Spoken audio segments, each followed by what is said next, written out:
જ્યારે બી કંઈક હલકું ફૂલકું અને ટેસ્ટી અને હેલ્ધી ખાવાની ઈચ્છા થાય તો આ મલ્ટીગ્રેન વેજ મુઠિયાની રેસીપી જરૂરથી ટ્રાય કરજો. ખરેખર બહુ જ સોફ્ટ બનીને રેડી થશે અને હેલ્ધી અને ટેસ્ટી પણ છે. એને બનાવવા માટે મેં અહીંયા અડધી દૂધીને એકદમ મોટું છીણી લીધું છે. મોટું આપણે એને કદુકસ કરવાનું છે, ઝીણું કદુકસ નથી કરવાનું. હવે એક ગાજરને પણ આપણે કદુકસ કરીને લેવાનું છે. એક વાટકી જેટલી આપણે તાજી મેથી ઉમેરવાની છે. 2 ચમચી જેટલું આપણે આમાં તાજું લસણ ઉમેરવાનું છે. એક મીડિયમ સાઇઝનું કાંદું લેવાનું, એને પણ આપણે એકદમ ઝીણું સમારીને ઉમેરવાનું.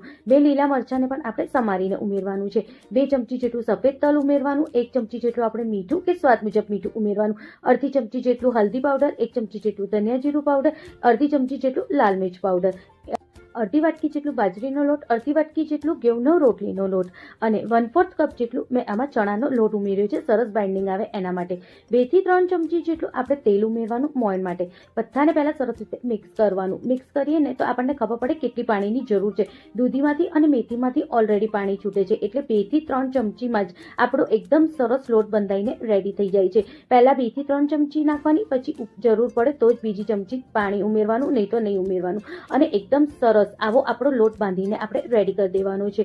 જ્યારે મુઠિયાનો સરસ લોટ બંધાઈ જાય તો એની ઉપર થોડું તેલ લગાવવાનું અને સરસ રીતે એને લગાવી દેવાનું ચારે બાજુ. જ્યારે ચારે બાજુ સરસ તેલ લગાવી દઈએ પછી એના એકદમ નાના નાના આપણે મુઠિયા વાળવાના છે. બહુ મોટી સાઇઝના બી નહીં અને બહુ નાની સાઇઝના બી નહીં અને બહુ પતલા બી નહીં અને બહુ જાડા બી નહીં, મીડિયમ સાઇઝના. બસ વિડીયોમાં બતાવ્યું છે એ પ્રમાણે આપણે મુઠિયા બાંધીને રેડી કરી દેવાના છે. જો કંઈક આવી રીતે, બસ આવી જ રીતે જ્યારે બધા મુઠિયા થઈ જાય પછી આપણે સ્ટીમર મૂકી દેવાનું પાણીનું ગરમ કરવા માટે. એની ઉપર કાણાવાળી જાળી મૂકવાની, જાળીની ઉપર થોડું તેલ લગાવવાનું અને આવી રીતે આપણે છૂટા છૂટા બધા મુઠિયાને ગોઠવી દેવાના.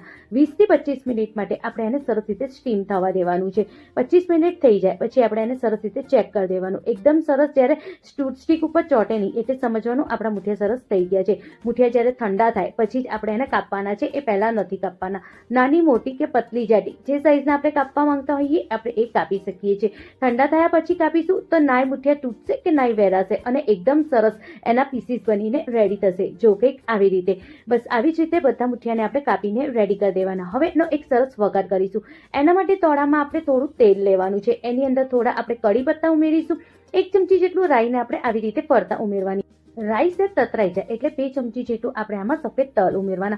ગેસની ફ્લેમ એકદમ ધીમી કરી દેવાની અને મુઠિયાને આવી રીતે આપણે બધી બાજુ ગોઠવીને મૂકવાના, જેથી એકદમ સરસ એક બાજુ મુઠિયા શેકાઈ જાય. જ્યારે એક બાજુ મુઠિયા સરસ શેકાઈ જાય પછી આપણે એને પલટવાનું છે, એ બી તાવેતા અને ચમચાની વગર. આવી રીતે આપણે એને ઉછાળીને પલટવાનું, જેથી મુઠિયા તૂટશે બી નહીં અને વેરાશે બી નહીં. 2 બાજુ જ્યારે સરસ શેકાઈ જાય મુઠિયા પછી એની અંદર અડધી આપણે લીંબુનું રસ ઉમેરવાનું છે અને થોડી કોથમીર વપરાઈ દેવાની. રેડી છે આપણા મલ્ટીગ્રેન વેજ મુઠિયા.